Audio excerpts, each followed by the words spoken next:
బాధ్యత ఎవరైతే ఇచ్చామో మనం క్షేత్రస్థాయిలో నియోజకవర్గంలో పనిచేయమని ఆ గౌరవాన్ని ఆ బాధ్యతని వాళ్ళు బేస్ చేసుకుని ప్రతి మీటింగ్లో కూడా పాల్గొనే ఏం చెప్తారంటే మీరు ఎక్కువగా ఏం చేయవసరం లేదు, అక్కడున్న యువతని అక్కడున్న మన జన సైనికుల్ని ఒక ప్రేమతోటి అభిమానంతో చక్కగా పాల్గొంచి ఎక్కువ స్థానాలు వాళ్ళకి మన పార్టీ కమిటీలో వాళ్ళకి అవకాశం ఇవ్వమని చెప్పి పదే పదే చెప్తారు.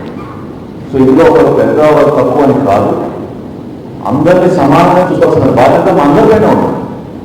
కానీ ఒక స్ట్రక్చర్ ఫాలో అవ్వాలి. ఎందుకు ఫాలో అవ్వాలంటే ఉదాహరణ 35 మండలాల గురించి డాక్టర్ హరిప్రసాద్ గారికి మనోహర్ రెడ్డి గారికి అభిషేకం, నియోజకవర్గంలో తిరుపతి లోక్సభలో 7 అసెంబ్లీ స్థానాల్లో 35 మండలాలు, 30 మండలాలకి మీరు అందరూ కూడా పర్యటించి స్థానికంగా మన నాయకత్వాన్ని మీరు ఐడెంటిఫై చేసి అక్కడ సమన్వయ కమిటీ ఏర్పాటు చేసి ఎన్నికలకు సిద్ధమయ్యే విధంగా పనిచేయమని అనుకోవడం జరిగింది.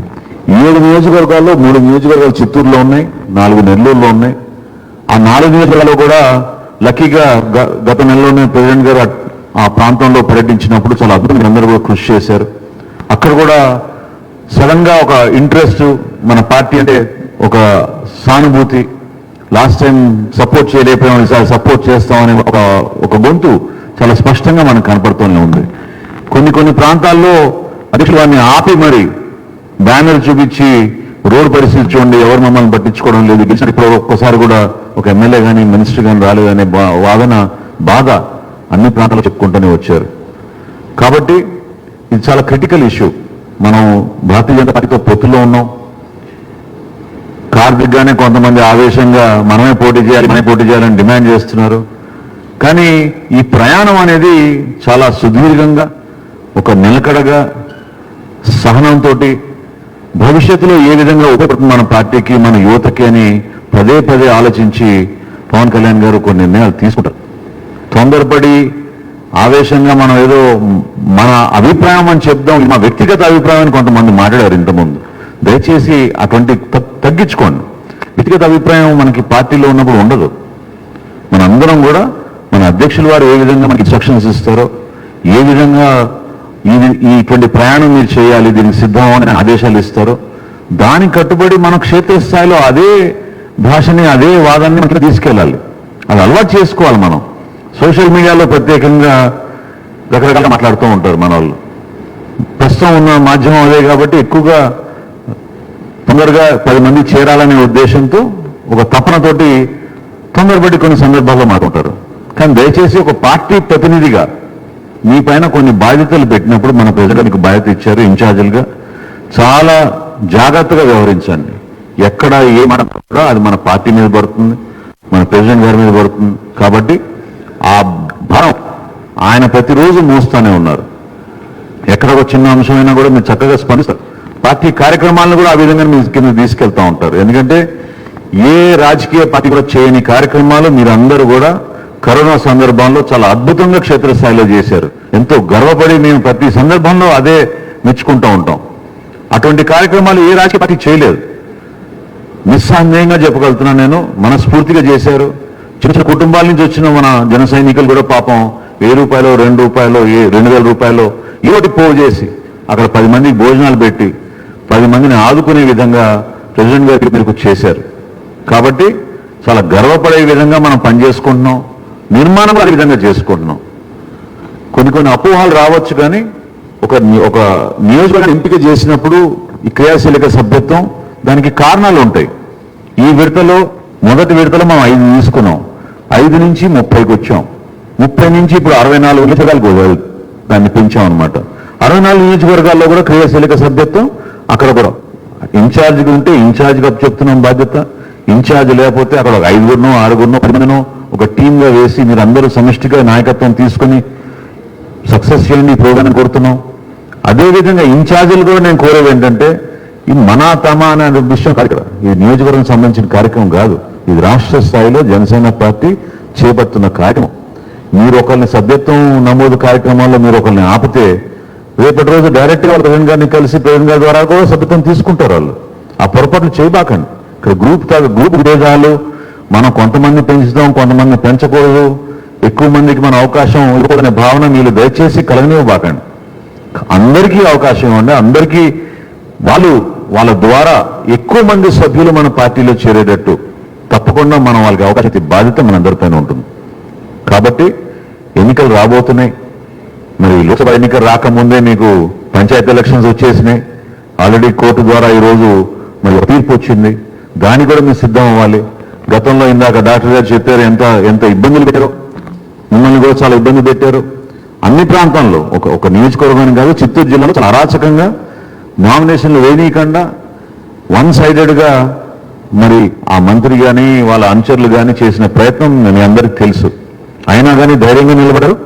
ఎంతో గర్వంగా మనం ఇంకా పటిష్టంగా గత సంవత్సరానికి ఇప్పటికీ మనం మారాం. సంస్థాగతంగా చాలా బలపడ్డాం. మంచి నాయకత్వం ఉంది. జిల్లాలో మీరందరూ కలిసికట్టుగా ఒకే మాట మీద నిలబడి ఏ నిర్ణయం తీసుకున్నా పార్టీ దానికే మనం కట్టుబడి ఉండాలి. దయచేసి మీరు అలవాటు చేసుకోండి. తొందరపడి మన అభిప్రాయాలు మీరు ఎప్పుడైనా ప్రజలని కలిసినప్పుడు మీరు చెప్పుకోండి మీ అభిప్రాయం. అంతేగాని బహిరంగంగా చెప్పాల్సిన అవసరం ఎప్పుడు ఉండకూడదు. అందులో పార్టీకి సంబంధించిన అంశాలు ప్రతిసారి మీకు ఎటువంటి అవకాశం ఇస్తున్నాం. గతంలో కూడా మరి 30 మంది అంటే 100 మంది వచ్చారు. 100 మంది కూర్చుని ప్రెసిడెంట్ గారితో మాట్లాడుకునే అవకాశం కల్పిస్తున్నాం. కానీ మొదటి ఈ విషయాల్ని మనం బయట ప్రస్తావించి రకరకాల మాధ్యమాల్లో మనం దీన్ని పెంచుకుంటూ పోతే అది మనకు ఉపయోగపడదు. దయచేసి కొంచెం స్వీయ నియంత్రణ అనేది చాలా అవసరం. దానికి మీరు పాటించాల్సిందే. పార్టీలో ఇది ఒక డిసిప్లిన్ తీసుకురావాలి. మనం ఎప్పుడు ఏ మీటింగ్ జరిగినా కూడా ఈ విధంగా పకడ్బందీగా ఎవరికైతే ఆహ్వానించి ఆ రోజు కూర్చోబెట్టామో దానికి ఒక కారణం ఉంటుంది. ఇనిషియల్గా 10 మంది అనుకున్నాం. 10 మంది అనుకుంటే డాక్టర్ గారు ఏం చెప్పారు ఫోన్లో, లేదు సార్ మా వాళ్ళు కొంచెం ఇబ్బంది పెడతారు, 25 పీపుల్కి అవకాశం ఇవ్వమన్నారు. ఓకే, 25 పీపుల్ పెట్టండి, ఎందుకంటే కరోనా ఉంది, మనం ఎక్కువ మంది హాల్ కూర్చోబెట్టలేము, దయచేసి కొంచెం గమనించాలని చెప్తే 25 అనుకున్నాం. 25 కాస్త మరి 100 అయినట్టున్నారు. No problem. అందరినీ నేను అనేది ఏంటంటే దయచేసి దీంట్లో ఒకరిని తక్కువ ఒకరు పెద్దని కాదు, అందరినీ సమానంగా చూసుకుందాం. కానీ ఒక పర్పస్ ఉంటుంది. ఈరోజు పర్పస్ ఏంటి? తిరుపతి లోక్సభ 7 నియోజకవర్గాల ఇన్ఛార్జ్ తోటి ప్రెసిడెంట్ గారు ఒక 5-10 నిమిషాలు వాళ్ళతో మాట్లాడి ఏ విధంగా ప్రిపేర్ అవ్వాలి, ఏ విధంగా మీరు చేయాలి, దిశానిర్దేశం ఇవ్వడానికి కోసం ఈ సమావేశం ఏర్పాటు చేయడం. కాబట్టి దయచేసి మీరు ఫోన్లో అది ఎవరు ఆన్ చెప్పండి, ఫోన్ లోపల పెట్టుకోండి. ఓపిక తోటి మీరు 3 గంటలు లేట్ అయింది ఈ సమావేశం. ఆయన ఇన్ఛార్జ్ అందరూ కూడా వెయిట్ చేసినందుకు ప్రత్యేకంగా మీకు నేను ధన్యవాదాలు తెలుపుకుంటున్నాను. పిఎస్సి సమావేశంలో అనేక అంశాలు చర్చించాం. ప్రధానంగా రాజకీయ పరిస్థితి ఎట్లా ఉంది, రెండోది తుఫాను వలన నష్టపోయిన రైతులకి మనం ఏ విధంగా అండగా నిలబడదాం, భవిష్యత్తులో చలో అసెంబ్లీ కార్యక్రమం ప్రెసిడెంట్ గారు ఆల్రెడీ అనౌన్స్ చేశారు. చలో అసెంబ్లీ కార్యక్రమాన్ని ఖచ్చితంగా మనం సక్సెస్ చేయాలి. అదేవిధంగా మరి జాతి గర్వపడే విధంగా మన సైంటిస్టులు, డాక్టర్లు అందరూ ఎంతో కృషి చేశారు కోవిడ్ సందర్భంలో. మన జన సైనికులు కూడా వాళ్ళందరినీ కూడా అభినందిస్తూ తీర్మానం చేశాం. బీజేపీ జనసేన ఏ విధంగా ఒక సంవత్సరం జరిగిపోయింది. ఇప్పుడు మనకి మన పొత్తుకురి ఈ సంవత్సర కాలంలో మనం చేసిన కార్యక్రమాలు ఏంటనేది కూడా వివరించుకున్నాం.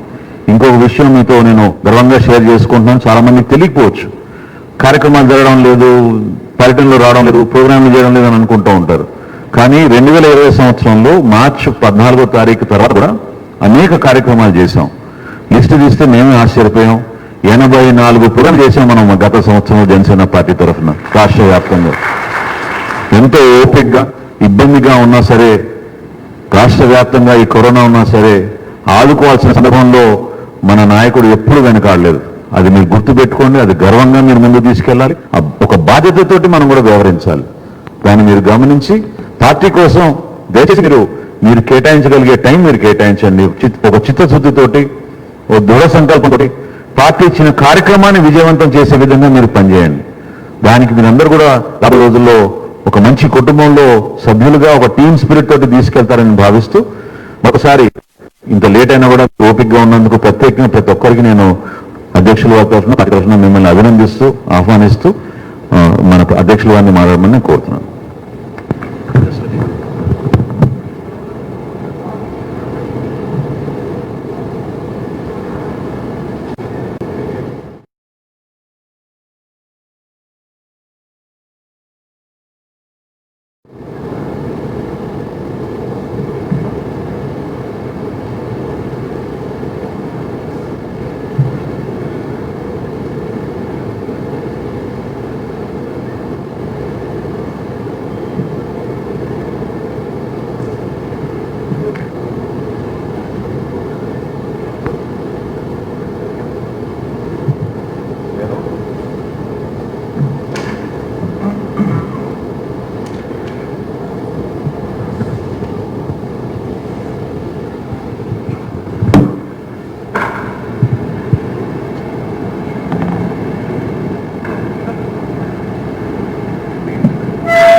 సౌండ్ వస్తుందా మైక్?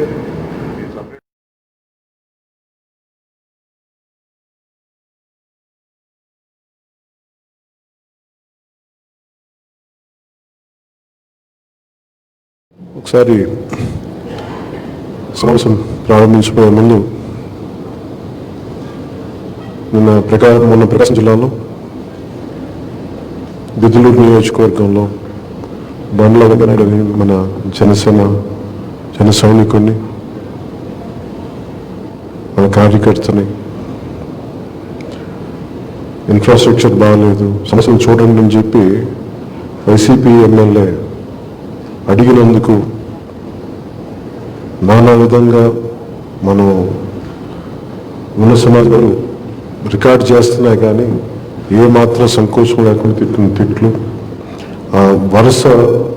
వరుసగా మిగతా వైసీపీ కార్యకర్తలు అందరూ వచ్చి అతన్ని ఇబ్బంది పెట్టిన విధానం ఆత్మహత్యకి గురి చేసుకుని చేసినాయి. అందుకే ముందుగా బండ్ల వెంకయ్యనాయుడు మన జనసైనికుడి ఆత్మకి శాంతి కోరుకుంటూ ఒకసారి అందరూ లేచి మౌనం పాడారు.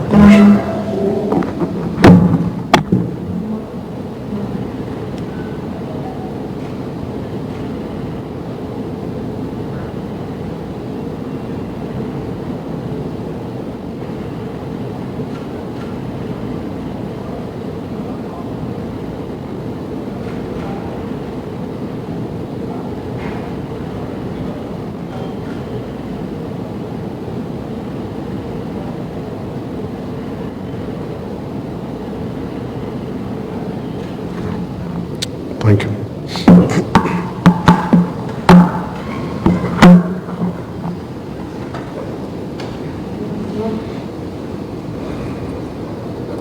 ఇక్కడికి వచ్చిన జిల్లా ఇన్ఛార్జీలందరికీ, నాయకులందరికీ, రాష్ట్ర నాయకులందరికీ పేరు పేరున ప్రతి ఒక్కరికి నా హృదయపూర్వక నమస్కారం.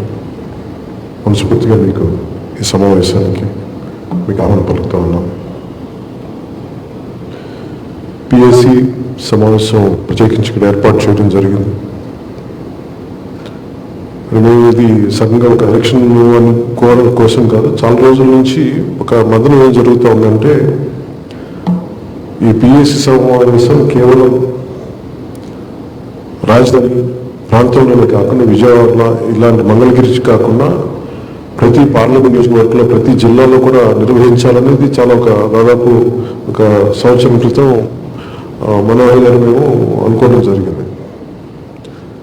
సో దాంట్లో భాగంగానే ఈ రోజున ఈ తిరుపతిలో మనం ఈ పిఎస్సి సమావేశం నిర్వహించడం జరిగింది. దీంట్లో ముఖ్యంగా కొన్ని అంశాలు ప్రస్తావించడం చాలా కొన్ని అన్ని చెప్పే కంటే కూడా కొన్ని కీలకమైన అంశాలు మీకు తెలియజేసుకుంటాను. ముందుగా నేను తెలియజేసుకుంది ఏంటంటే, ఒక పార్టీ నిర్వహణ చాలా కష్టసాధ్యమైంది. వేల కోట్లతో ముడిపడి ఉన్న ఒక ఎలక్షన్ జరపాలంటే 100 కోట్లు 150 కోట్లు ఉన్న పరిస్థితుల్లో చాలా సాహసించి పార్టీ పెట్టడం వెనక సమాజం పట్ల చాలా బాధ్యత ఉంది, దేశం పట్ల చాలా ప్రేమ, అదే ముందుకు నడిపింది. ఇది నేను ప్రారంభించినప్పుడు చాలామందికి ధైర్యం లేకుండా ఉండేది. నేనేం నమ్మానంటే, ఒక మనిషి కులం కలపలేదు, కుటుంబం కలపలేదు, ప్రాంతం కలపలేదు, భాష కలపలేదు, కానీ ఒక భావం కలుపుద్ది, ఒక భావజనం కలుపుద్ది. అందుకని ఏ పొలిటికల్ పార్టీకైనా భావం చాలా ముఖ్యం. సో జనసేనకి నేను రిప్రజెంట్ చేయడానికి ఒక 7 కీలకమైన ఈ ప్రిన్సిపల్ సిద్ధాంతాలు ఎందుకు పెట్టారంటే, చాలా చదివి, చాలా అర్థం చేసుకొని, చాలామంది మేధావులతో మాట్లాడి, చాలా కూలంకషంగా చర్చించి, అవి మనం పాటించగలిగి సమాజాన్ని ఒక సరైన దిశలో నడిపించగలిగేవి, వీటన్నిటి దృష్టిలో పెట్టుకుని చేసినవి. ఈ రోజున చాలామంది ఇన్ఛార్జ్లు ఉన్నారు, మీరెవ్వరూ కూడా కొన్ని సంవత్సరాలుగా నాతో ప్రయాణించిన వాళ్ళు కాదు. ఒక సంవత్సరం క్రితం మీ పార్టీలోకి జాయిన్ అయ్యి మేము వస్తామంటే మీ అందరికీ మనస్ఫూర్తిగా మేము అవకాశం కల్పించిన వాళ్ళం. మరి మీరు ఈ రోజున నాయకుల ఇన్ఛార్జ్ స్థాయికులు అంటే మీరు గెలిచిన ఎమ్మెల్యేలు, మీరు ఓడిపోయిన ఎమ్మెల్యేలు, అంతే గుర్తుపెట్టుకోండి. మీరు చట్టసభల్లోకి వెళ్ళలేదు కానీ మిమ్మల్ని కొంత శాతం 100 మంది ఓటేసిన మీరు ఆ 100 మందికి మీరు ఎమ్మెల్యేని గుర్తుపెట్టుకోండి. మీరు నాతో సహా ఆ బాధ్యత ఉంది మనకి, దాన్ని మనం మర్చిపోవద్దు. మన కోసం కొంతమంది నిలబడ్డారు. మీరు పార్టీ నిర్మాణం అంటే మీ అందరికీ కూడా నేను చాలా బలంగా, మీరు ఏదో అద్భుతాలు చేసేసారు అని కాదు, మీ అందరిలో కూడా ఏం ఇచ్చింటాం మేము అంటే వీళ్ళకి భవిష్యత్తు పట్ల చాలా బాధ్యత ఉన్నవాళ్ళు, ఒక సమాజం పట్ల చాలా బాధ్యత ఉన్నవాళ్ళు, ఏదో చేద్దామని తపన ఉన్నవాళ్ళు. ఆ తపన చూసి ఉన్నోళ్ళలో చాలామంది పరిశీలించి ఆ పరిస్థితులు తగ్గట్టుగా అన్వయించి మిమ్మల్ని గుర్తించి మేము ఇచ్చాము. ఇక్కడ దాని తగ్గ మేము నిలబడతాం. మిగతా పార్టీలాగా మీరు ఉదాహరణకి గెలవకపోయినా కానీ మిగతా పార్టీల్లో ఎన్ని 100 కోట్లు ఖర్చు పెట్టారో మీకు తెలుసు. ఒక సభ నడపాలంటే ఎంతమంది ఎంత ఖర్చు అవుతుందో మీకు తెలుసు. పెట్రోల్ పోయటం దగ్గర నుంచి తిండ్ల దగ్గర నుంచి. కానీ మన పార్టీకి ఇందాక మాట్లాడుతూ ఇది ఎలక్షన్ గురించి చాలా డబ్బులు అవుతుంది అని మాట్లాడుతుంటే ముందు మన దగ్గర ఫస్ట్ ఎదుటి వాళ్ళ బలం కంటే కూడా మన బలం ఏంటో ఫస్ట్ తెలుసుకుందాం.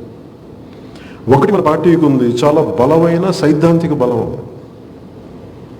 సైద్ధాంతిక బలం ఎంత ముఖ్యమైందంటే చాలా అపహాస్యంగా ఉంటుంది, నమ్మరు మనుషులు. కానీ ఈవెన్చువల్గా సైద్ధాంతిక బలం ముందుకు తీసుకెళ్తారు. ఇందాక పిఎస్సి సభలో మన మీటింగ్లో కూడా మాట్లాడుతూ ఎక్కడో యూరోప్లో ఉండే ఒక కార్ల్ మార్క్స్ ఒక మాట మాట్లాడితే అది ఈ రోజుకి ప్రపంచాన్ని రెండుగా చీల్చేసింది ఒక భావజాలం. అలాగే ఇంకో కౌంటర్ భావజాలం ఉంటాయి, చాలా భావజాలాలు ఉంటాయి. సోషలిజం, ఇంకోటి ఎక్స్ట్రీమ్ మనకి కమ్యూనిజం, లేదంటే క్యాపిటలిజం, 100 రకాల భావజాలాలు. అంటే ఏ భావంతో మనం కట్టిపడేస్తాం, ఏ భావంతో ముందుకెళ్తామని చాలా ఎసెన్షియల్. ఒక తెలుగుదేశం పార్టీ మిగతా పార్టీలు ప్రస్తావించడం కూడా అప్రస్తుతం. మిగతా పార్టీలు భావజాలాలు చూడండి, వాళ్ళకి ఏమున్నాయి భావజాలం, ఏది వాళ్ళని కట్టిపడేస్తుందంటే అధికారం ఒక భావజాలం తప్ప మిగతా ఎన్ని కట్టిపడేస్తే మనం చూడండి అంశాల వారిగా మారిపోతూ ఉంటాయి. ప్రతిపక్షంలో ఉన్నప్పుడు మేము ఈ ఫ్యాక్టరీ కోలుకొట్టేస్తాం అంటారు, అధికారంలోకి వచ్చిన తర్వాత మళ్ళీ ఫ్యాక్టరీని కంటిన్యూ చేస్తారు. అది ఎందుకంటే అధికారం అనే ఒక ఆకాంక్ష ఉండటం, అదొక్కటే ఐడియాలజీ. కానీ మనకి చాలా క్షుణ్ణంగా పరిశీలించి ప్రతి సమస్య మీద చాలా అవగాహన చేసుకుని మాట్లాడు. అందుకని మనం ఓడిపోయినా కానీ ఇంత బలంగా ఎందుకు ఉండగలం అంటే మన భావం అలాంటిది, మన భావం బలమైంది. ఈ రోజున మీకు ఇంతమంది యువత కానీ బయటకు వచ్చి నిలబడుతున్నారంటే మీరు అర్థం చేసుకోవాల్సింది, మీరు రూపాయి పెట్టుబడులు పెట్టకుండా ఎవరికి ఏమి ఉన్నారంటే ఈరోజు నాయకులుగా ఉన్నారు ఎంతో కొంత. అంటే సీనియర్ నాయకులు నేను మాట్లాడలేదు, కొత్తగా లాస్ట్ ఎలక్షన్ నుంచి మన పార్టీ నుంచి చేసిన వ్యక్తులతో మాట్లాడుతూ ఉన్నాం. మీ అందరి వెనకాల మొయ్యడానికి సిద్ధంగా ఉన్న ఒక యువత సమూహం ఉంది. వాళ్ళు నేనంటే ఇష్టపడుతుంది, ఈ భావజాలానికి ఇష్టపడతారు. వాళ్ళు నేను సినిమా యాక్టర్ ఇంకోటి కాదు, ఈ భావజాలం కట్టుబడిన వ్యక్తి ఉన్నాడు, అతని వెంట మేము నడుస్తాం. అదే మనం ముందస్తుగా మన పార్టీ తొలకు బలం. అది మీరు ఫస్ట్ మీరు గుర్తించాలి. దీంట్లో ఎక్కడా కూడా డబ్బుకు లొంగేవాళ్ళు కాదు. వాళ్ళు దేనికి లొంగుతారు, వాళ్ళు ఏమంటారు ప్రతిసారి వచ్చి నన్ను ఎందుకు మాట్లాడమంటారు అంటే నేను ఎలా పద్ధతిగా ఉంటానో అది మీ స్థాయిలో కూడా మీరు అంతే పద్ధతిగా. మీకు ఒక నాయకత్వం ఒక పదవి ఇచ్చినప్పుడు మీరు నిర్లక్ష్యంగానో తేలిక మాట్లాడితే కుదరదు. వాళ్ళు కొంచెం బాధ్యతగానే మాట్లాడాలి. మీరు కూడా మీరు మాట్లాడట్లేదు, నేను చెప్పట్లేదు, కానీ జస్ట్ ఒక జనరల్ డైరెక్షన్ గురించి మాట్లాడుతున్నారు. దీంట్లో మీరు ఆలోచించాల్సిన చాలా డబ్బుల మీద రాజకీయం నడవదు. డబ్బుల మీద రాజకీయం ఈ దేశంలో వాళ్ళు చాలామంది ఉన్నారు, అందరూ నడపగలరు. డబ్బు ఒక్కటే రాజకీయం నడపదు. ముందస్తుగా నడిపేది బలమైన భావజాలం. ఆ భావజాలం మన దగ్గర ఉంది. దానిని నమ్మే ఒక బలమైన సమూహం ఉండాలి. ఆ సమూహం మన దగ్గర ఉంది. మిగతా వనరులు, మిగతా పరిస్థితులు మనం పోరాటం చేసుకుంటూ వెళ్తే అన్ని వెనకాల వస్తాయి. ఇందాక చెప్పినప్పుడు కూడా ఒక నీటిని స్టోర్ చేసుకోవాలి, నిల్వ చేసుకోవాలంటే ముందు చెరువు తవ్వి పెట్టుకోవాలి. ముందు అంటే మనం కష్టపడతాం. ముందు ప్రతిసారి సభలో నేను ముఖ్యమంత్రి అవ్వాలని ఎందుకు మాట్లాడమంటా అంటారు. నాకేమనిపిస్తుంది అంటే మన పని మనం చేసుకుంటూ వెళ్తే ఆ పదవి వచ్చి మన దగ్గరికి వచ్చి కూర్చోవాలి, మన పదవి వెంట మనం పడకూడదు. ఇది నేను నమ్ముతాను. సో మనం చేసుకుంటూ వెళ్ళిపోదాం. చెరువు నిండింది అంటే ఎవరో తవ్వి పెట్టేశారు, సిద్ధంగా ఉంది.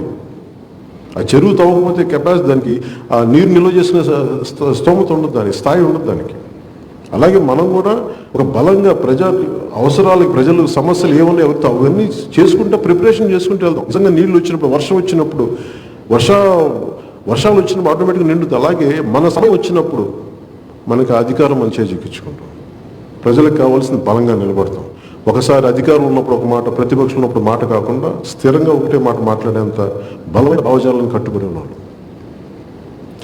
ఇంకొకటి, ప్రతిసారి మీరు నాయకులతో గొడవ పెట్టుకున్నప్పుడు మీరు ఇండివిజువల్గా గొడవ పెట్టుకుంటారు.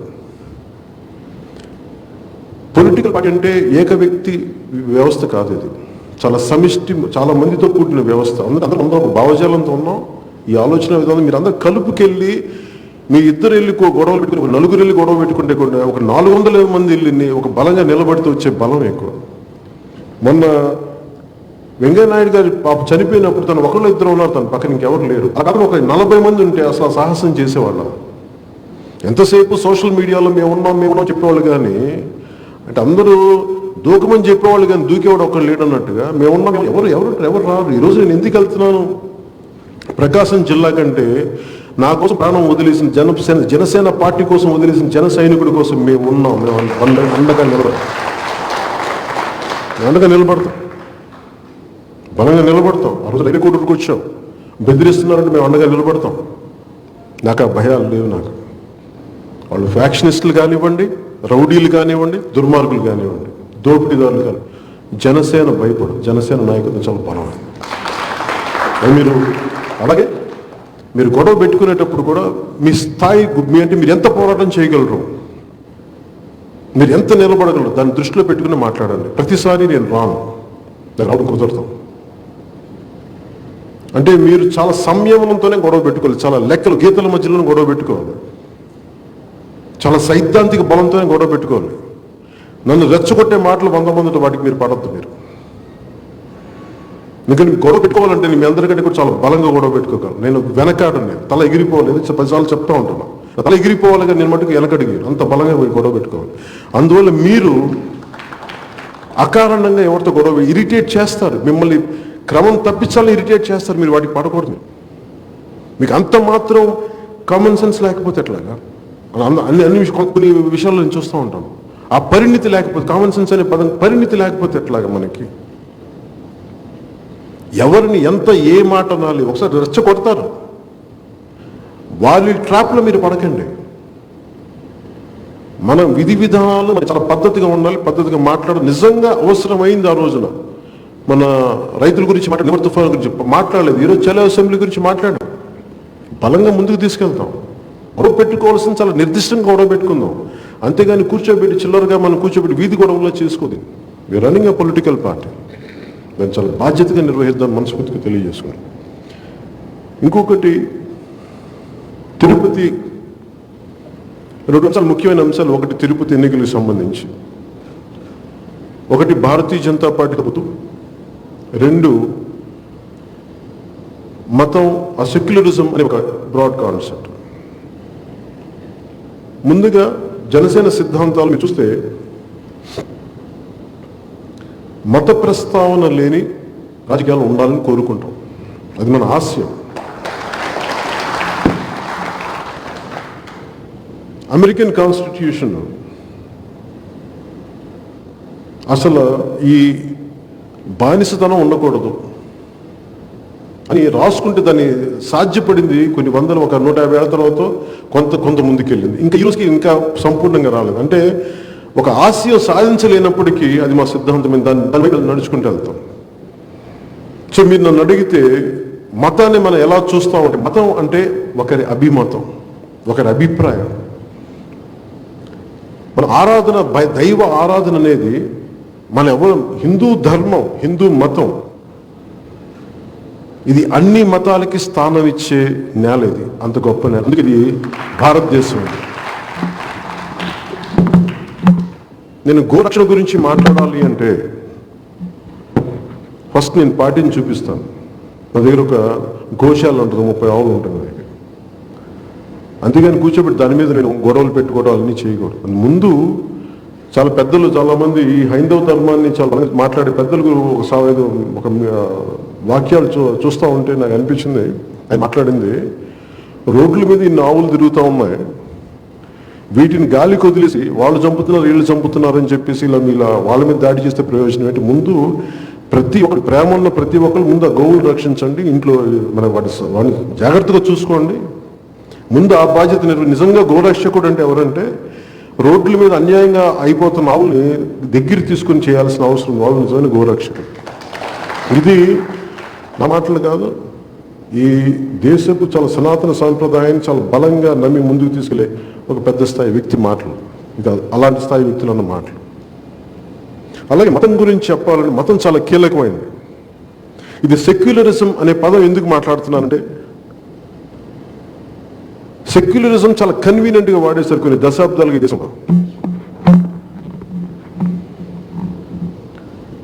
సెక్యులరిజం అంటే ఏంటంటే మన దేశంలో డెఫినేషన్ ఆఫ్ సెక్యులరిజం అన్ని సమానం, అందరూ సమానం. కానీ ఒక్కొక్క వ్యక్తులు ఏమైపోయారంటే కొంతమంది, ఉదాహరణకి దేవాలయాలకు అపవిత్రం జరిగిన, చర్చికి అపవిత్రం జరిగిన, మస్జిద్కి అపవిత్రం జరిగిన, ఇంకే మత సంబంధించిన దేవాలయాలకు అపరాధం జరిగినా సమానంగా ఖండించాలి. ఈ రోజున హిందూ దేవాలయాలు ఇంత అపవిత్రానికి గురవుతుంటే అందరూ కూడా చాలా కన్వీనియంట్గా దాన్ని ప్రస్తావించారు. ఎందుకంటే అందరూ మనోభావాలు దెబ్బతింటాయి అంటారు. అదే సెక్యులరిజం. అది ఒక మస్జిద్కి అన్యాయం జరిగినప్పుడు గొంతు బలంగా ఎత్తగలరు, ఒక చర్చికి జరిగినప్పుడు బలంగా ఎత్తగలరు, ఒక దేవాలయం జరిగినప్పుడు ఇంత తప్పేమవుతుంది? అందరూ సమానమే కదా ఈ దేశంలో. అంటే ఏంటంటే ఇది ప్రజల్లో ఉన్న సమస్య కాదు, ఇది నాయకుల్లో ఉన్న సమస్య. అపిసెంట్ పాలిటిక్స్. మీ లోపల తప్పులు ఉన్నాయి. నేను ఎందుకు ఇంత బలంగా మాట్లాడగలను అంటే, నా అభిమానుల్లో అన్ని కులాలు అన్ని మతాలు చాలా బలంగా ఉన్నాయి, చాలా బలంగా ఉన్నాను. నేను ఎవరి మనోభావాలు కించపరచను. అలాగే శ్రీరామచంద్రుణ్ణి ఆరాధించే ఆ సమూహాన్ని కూడా మనం అగౌరవపరచకూడదు. వాళ్ళు బాధపడుతుంటే వాళ్ళ బాధను అడ్రస్ చేయాల్సిన అవసరం ఉంది. ఇక్కడ తప్పు జరిగింది, దీన్ని కరెక్ట్ చేయాలని చెప్పాలి.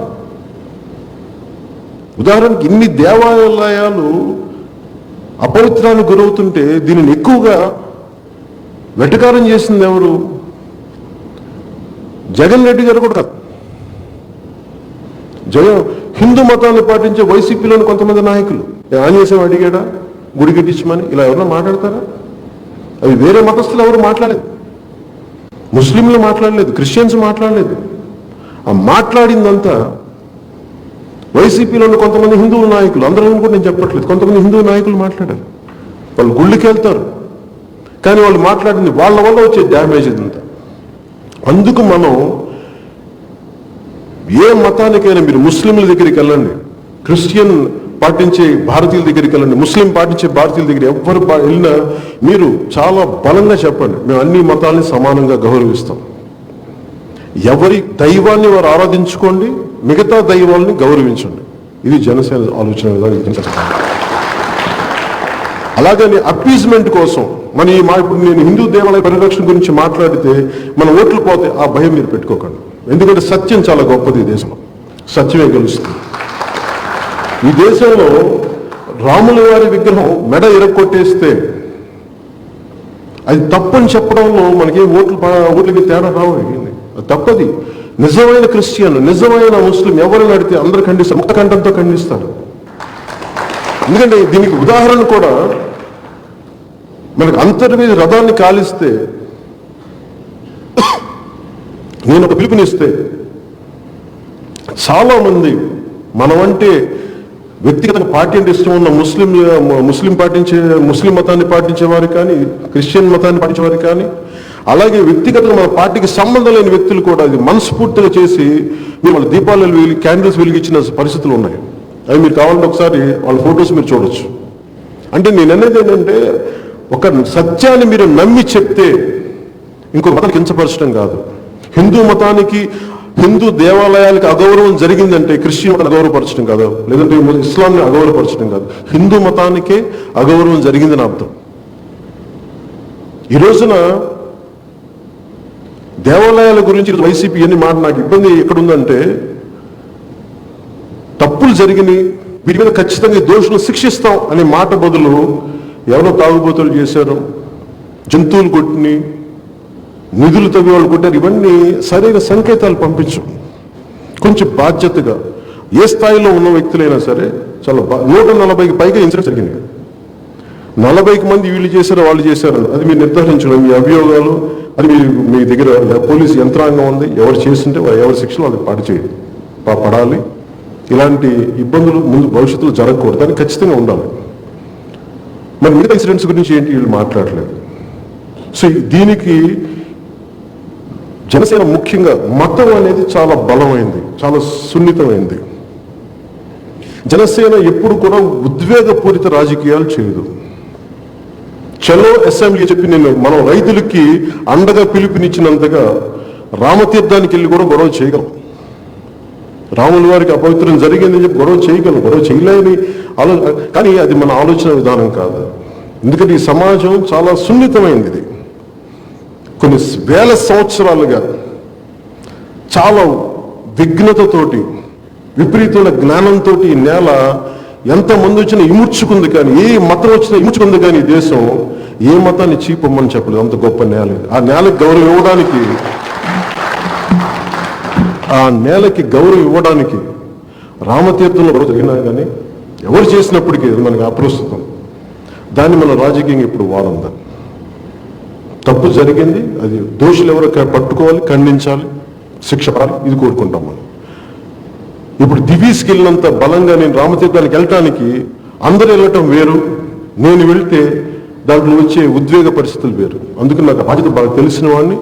అది ఎందుకంటే నేను తప్పు చేసిన వాళ్ళు, తగలబెట్టేసిన వాళ్ళు, తగలబెట్టేసిన వాళ్ళు, విగ్రహాలు ఎరక్కొట్టేసిన వాళ్ళు, అపవిత్రం చేసిన వాళ్ళు, దేవాలయ విగ్రహాల మీద అశుద్ధం రాసిన వాళ్ళు, వీళ్ళు చాలా చేతులు 10 మందే ఉంటారు. కానీ ఒక తప్పు జరిగితే అమాయకులు బలైపోతారు. జనసేన అలాంటి అమాయకులు బలవ్వకూడదని మనస్ఫూర్తిగా మేము కోరుకుంటాం. ఎందుకంటే ఈ దేశంలో మత సామరస్యం చాలా బలంగా ఉన్నారు. మానవత్వం ప్రబలాలి, మానవత్వం ముందుకెళ్ళాలి. ఆ మానవత్వాన్ని కాపాడుకోవడం కోసం అవసరమైతే రాజకీయ లబ్ధి వదులుకుంటాం, కానీ మానవత్వం చెడగొట్టుకోవడానికి జనసేన సిద్ధంగా లేదు.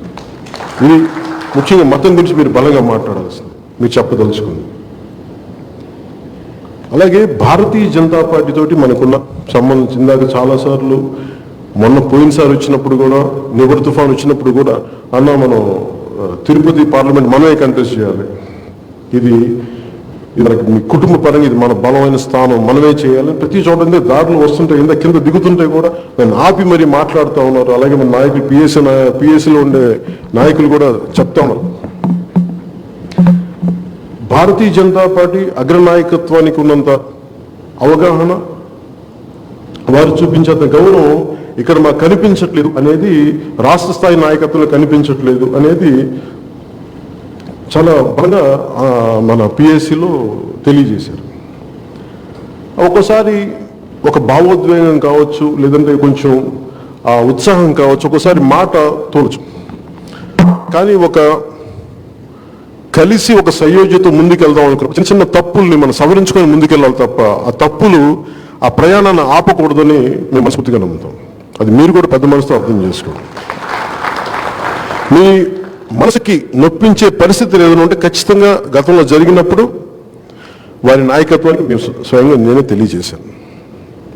ఎందుకంటే మా నాయకులు, మా జన సైనికులు, మా ఆడపడుచులు ఇబ్బంది పడుతున్నప్పుడు నేను ముందుకు తీసుకెళ్ళడం కష్టంగా ఉంటుంది ఈ ప్రయాణాన్ని. అందుకని దయచేసి దీన్ని అందరికీ తెలియజేయంటే చాలా బాధ్యతగా అందరూ సరిదిద్దుకున్నారు. అంటే అదేదో మేము కావాలని చేసిన కదా, చిన్న చిన్న పొరపాటు జరిగినాయి, అది సరిదిద్ది దాంట్లో తర్వాత కూడా మీరు చూసిండొచ్చు కరెక్షన్స్. సో తిరుపతి పార్లమెంట్కి ఎవరు కంటెస్ట్ చేయాలి, జనసేన, భారతీయ జనతా పార్టీ, దీని మీద ఒక ఎక్సైజ్, ఒక అవగాహనకు వచ్చాం. కానీ దాని మీద ఇంకొంచెం పటిష్టమైన నిర్ణయం తీసుకోవడానికి ఇంకొక 2-3 సిట్టింగ్స్ మేము కూర్చోవాలి, ఇంకో 2 పర్యాయాలు కూర్చోవాలి. ఇంకో పర్యాయం హైదరాబాద్లో కూర్చున్నాక కానీ, మంగళగిరిలో కూర్చున్నాక కానీ, ఆఖరి పర్యాయం మేము ఢిల్లీలో కూర్చొని అందరూ ఆలోచించి నిర్ణయం తీసుకున్నాం. ఒకవేళ జనసేన అభ్యర్థి అయితే ఖచ్చితంగా తిరుపతి పార్లమెంటు ఉన్న అన్ని 7 నియోజకవర్గాలు నేను విస్తృతంగా తిరిగి అందరి మద్దతు కూడగట్టుకొని దానికి భారతీయ జనతా పార్టీ మనకి ఎంత మద్దతు తెలుపుద్ది అది కూడా వాళ్ళు తెలియజేస్తారు. లేదు కానీ మనం అలా కాదు, భారతీయ జనతా పార్టీ చేసే పక్షంలో ఇందాక మన నాయకులు కూడా ఏమడిగారంటే చాలా అంటే ఇది ఏమడిగారంటే ఇందాక మన పిఎస్సిలో కూడా చాలా అందరూ తెలియజేసింది. పిఎస్సి అనుకుంటే మీరు కూర్చోబెట్టి దాదాపు కొన్ని వేల మందిని అభిప్రాయం తీసుకొని చెప్పే కమిటీ అది. వాళ్ళు కూడా అడిగింది ఏంటంటే జిహెచ్ఎంసీ అంత ప్రతిష్టాత్మకంగా ఒకవేళ జనసేన చేయకూడదు, లేదంటే మనకి జనసేన కాకుండా ఒక భారతీయ జనతా పార్టీ చేయాలనుకుంటే మా అభ్యర్థన నాకు ప్రజల నుంచి మేము సేకరించింది జిహెచ్ఎంసీ అంత ప్రతిష్టాత్మకంగా భారతీయ జనతా పార్టీ చేస్తే మేమందరం చేయడానికి సంసిద్ధంగా ఉన్నాం. ఇట్లాంటివన్నీ చాలా చంక ఇంకో 2-3 అంశాలు చెప్పారు నేను ప్రస్తావించలేను ఇక్కడ. ఇదేంటి, ఇది ఎందుకు చెప్తున్నాను ఇవన్నీ అంటే చాలా ట్రాన్స్పరెంట్గా ఉంది మనకి భారతీయ జనతా పార్టీకి. మోదీ గారితో కానీ నా ప్రయాణం ఈ రోజుది కాదు, 2014 నుంచి. వ్యక్తిగతంగా ఆయన ఎప్పుడు విభేదం లేదు నాకు.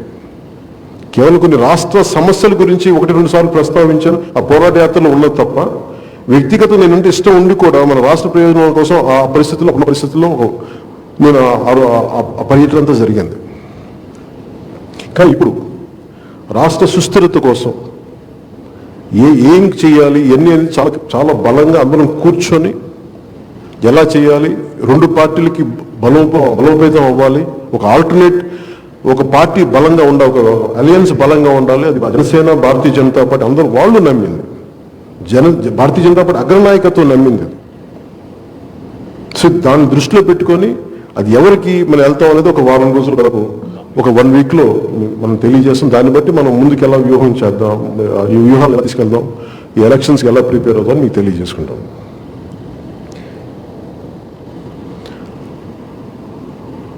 ముఖ్యంగా ప్రతి ఇది మీకు ఎలక్షన్స్లో పోయినసారి సరైన సమయం లేదు, ఈసారి మీకు చాలా బలమైన సమయం ఉంది, చాలా ఎక్కువ సమయం ఉంది.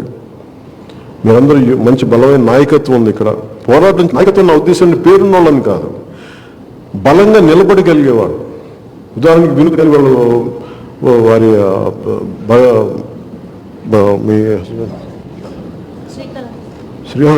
వినోద్ గారిని వాళ్ళు చేసిన విధానం అంటే వాళ్ళ మీద ఎన్ని ఇబ్బందులు పెట్టిన బలంగా నిలబడిన విధానం, ఆవిడ భర్త మీద కానీ బలంగా నిలబడారు. అంటే వాళ్ళు వెనక ఏదో కూర్చోబెట్టి పెద్ద పెద్దగా కాటికడం బలంగా ఒక ఆలోచన విధానంతో పోరాటగలిగే సత్తా ఉన్నవాళ్ళు. అలాంటి నాయకులకి మేము బలంగా నిలబడి ఉంటాం, మేము తెలియజేసుకుంటాం. కాబట్టి మీరు చాలా జాగ్రత్తతోటి ఉండండి, మీరు ఆలోచనతోనే యుద్ధం చేయండి. మీరు అలా గొడవ పెట్టుకున్నప్పుడు ఆచితూచి 100 ఆలోచించండి గొడవ పెట్టుకోవాలనుకున్నప్పుడు. ఎందుకంటే ఒకసారి గొడవ పెట్టుకుని నేను వెనక్కి వెళ్ళకూడదు. వాళ్ళు మడం తిప్పుతారేమో కానీ మనం మడం తిప్పకూడదు, గుర్తుపెట్టుకోండి. ఎందుకంటే దయచేసి మీరు ప్రత్యర్థి నాయకుల మాట అనేటప్పుడు కూడా ఎంత మాట అనాలో కూడా మీరు నిర్ధారించుకోండి. వాళ్ళు అనేస్తారు, వాళ్ళు నోరు జారేస్తారు, అది వాళ్ళ విధానం. అది ఒట్టిగొడ్డిగా అరుపులు ఎక్కువ అంటారు, అది మీరు మర్చిపోండి. సార్ వాళ్ళు అరుస్తూ ఉంటారు, వాళ్ళు పట్టించుకోకండి. ఎందుకంటే మీరు ఈ దారిలో ప్రజా సమస్యలను మీరు పరిష్కరించాలి అనుకున్న సమయంలో మమ్మల్ని డైవర్ట్ చేయడం వాళ్ళు అలా చేస్తూ ఉంటారు. అందుకే మీరు అలాగే మీరు ఒంటరిగా గొడవ పెట్టుకోవద్దు. మీరు కూడా మీకు జిల్లా స్థాయి నాయకులతో కలవండి, లేదంటే జన సైనికులతో కలవండి, ఒకసారి పిలిపించుకోండి, 100 మంది మాట్లాడండి, ఒకరికొకరు అలాగే నిలబడండి. అంతేగాని కూర్చోబెట్టి leadership is a collective leadership. అంటే లీడర్షిప్ అంటే ఒంటరిగా ఉండదు, అది మీరు అర్థం చేసుకోవాలి. ఇంకా దీన్ని దృష్టిలో పెట్టుకొని మీరు భవిష్యత్ కార్యక్రమం చేయండి. అలాగే మేము ముఖ్యంగా భవిష్యత్తులో నేను అనుకుంటుంది, అది మనోహర్ గారికి కూడా పెద్దలు మనోహర్ గారికి కూడా తెలియజేస్తాను నేను. అంటే ప్రతి పార్లమెంట్ నియోజకవర్గంలో విల్ మేక్ షూర్ ఒక పిఎస్సి సమావేశం జరుగుతుంది. అలాగే నాకేమంటే ప్రతి నియోజకవర్గంలో 1-2 రోజులు ఉండాలి, నేను అవగాహన తెలుసుకోవాలి. అండ్ నాకు నిజంగా ఒకసారి జన తాకిడి ఎక్కువ ఉండబట్టి నాకు ఇబ్బంది, కానీ ఒకసారి మా జన సైనికులు ఇంట్లో ఉండాలని కోరుకునేవాడిని నేను. కాకపోతే ఒకసారి నా సైజ్ నాకంటే నా మీద ఉన్న ప్రేమాభిమానం నాకు ఇబ్బంది, ఒకసారి రోడ్డు మీద నాకు ఇబ్బంది పడతాను. కానీ నిజంగా నేను ఒకసారి నేను యాక్టింగ్ కాబట్టి చాలా సంతోషపడేవాడిని. నేను కూర్చొని పని చేసుకుని వచ్చి ఇళ్లలో ఉండి పార్టీ నిర్మాణం చేసుకునేంత మనస్తత్వం ఉన్నవాడిని. కానీ అవకాశం ఏదన్నా ఖచ్చితంగా కూర్చుందాం. అలాగే ఈ రోజున క్రియాశీలక సభ్యత్వం అనేది చాలా కీలకమైంది. ఒక 2014లో స్టార్ట్ చేసినప్పుడు లక్షలు రోడ్ల మీద వచ్చేవారు. ఒక 2-3 కిలోమీటర్ల రోడ్ల మీద నిండిపోయి, కానీ ఎంతమంది పనిచేస్తారు మన కోసం? ఒక సంవత్సరం పొడుగుతా, కొన్ని సంవత్సరాలు పొడుగుతా, ఏదో పాల పొంగులా గుచ్చిపోవాలి కాదు, నిలకడగా ఉండాలంటే వాళ్ళకి మన భావజాలను కట్టుబడి ఉన్న మనం ఇష్టపడే వాళ్ళు ఉండాలి. దాంట్లో భాగంగా క్రియాశీలక సభ్యత్వాన్ని ముందుకు తీసుకెళ్తాను. ఇది 1000 మంది ఉండాలా, 1000 మంది ఉండాలా అంటే గంగి గోపాలు గరిటెయించాలని ఇందాక మన హరిప్రసాద్ గారు మాట్లాడుతూ ఉంటే, మీరు కావాలంటే 1500, 1000 మందిని పెట్టుకోండి, కానీ దాంట్లో మీరు గుర్తుపెట్టుకోవాల్సింది చాలా కీలకంగా పనిచేసే వాళ్ళని గుర్తుపెట్టుకోండి. అందరికీ సమానమైన స్థానం ఇవ్వండి. ఎవరైతే పనిచేస్తారో, ఎవరైతే నిలబడతారో, ఎవరైతే భావోద్వేగాలు లేకుండా బలంగా ఎదుర్కోగలరో వాళ్ళు మీరు గుర్తించి అందరినీ కూడా సమానంగా ముందుకు తీసుకెళ్ళారు. దయచేసి అది మర్చిపోండి. సో దీంట్లో భాగంగా మీ అందరికీ మనస్ఫూర్తిగా ఈ సమావేశానికి వచ్చిన మనస్ఫూర్తిగా ధన్యవాదాలు తెలుపుతూ, ఈ భవిష్యత్తులో ప్రతి పార్లమెంట్లో ఉండే ఈ పిఎస్సి సమావేశంతో పాటు ఇందాక చెప్పినట్టుగా ప్రతి నియోజకవర్గంలో 1-2-3 రోజులు నేను ఉండాలి, ఆ నియోజకవర్గాన్ని తెలుసుకోవాలి. నో యువర్ కాన్స్టిట్యుయెన్సీ, నీ నియోజకవర్గం నువ్వు తెలుసుకో. అంటే ఒక పెద్ద నాయకులు నాకు చెప్పింది ఏంటంటే, ఆ నేలలో పడ్డ ప్రతి నీటి ఒక లెక్క నీకు తెలియాలి. నిజంగా నువ్వు రాజకీయాలు రావడం, నాకు ఆయన చెప్పిన మాటలు నాకు నిజంగా బలంగా తాకినాయి, మనస్ఫూర్తిగా తీసుకున్నాను. ఒక సందర్భంలో ఈ చెప్పిన వ్యక్తి ఎవరు కూడా కాదు, కేసీఆర్ గారు చెప్పారు నాకు. ఆయన ఒకసారి గవర్నర్ దాంట్లో మాట్లాడినప్పుడు ఆయనకి చాలా మర్యాదపూర్వకంగా ఆయన కలిసినప్పుడు చెప్పాను, నువ్వు ప్రజల గురించి ఆలోచించినప్పుడు ప్రతి ఇంట్లో ఉండే సమస్య, ప్రతి వ్యక్తికి ఉండే సమస్య, అలాగే ఆ నేల మీద పడ్డ ప్రతి చినుకు కూడా నీకు లెక్క తెలిసే అంత క్షుణ్ణంగా నువ్వు రాజకీయ క్షేత్రం తిరగాలి, అంత అర్థం చేసుకోవాలి నువ్వు అని ఆయన చెప్పిన మాటలే మనస్ఫూర్తిగా నేను గుండెలు పెట్టుకున్నాను రోజున. సో దాంట్లో ఆయన చెప్పిన పాటలు నేను మీతో కూడా ఎందుకు పంచుకున్నానంటే, మీ నియోజకవర్గం మీరు తిరగండి, ప్రతి సమస్యను తెలుసుకోండి. ఎవరు నేను ఒక మాట మాట్లాడి మన నానాజీ గారని చెప్పి మనకి తూర్పుగోదావరి జిల్లా నాయకులు మాట్లాడితే ఒక్క పిలిపించారు, బీసీలో ఇబ్బంది ఉందని ఎవరు తీసుకొచ్చింది, ఎవరు జన సైనికుడు పట్టుకొచ్చారు, ఒక అబ్బాయి ఇబ్బంది ఉందంటే ఆయన దగ్గర దృష్టికి తీసుకొస్తే వెంటనే వెళ్ళి వచ్చి ఒక్కళ్ళే చేశారు ఈ పని.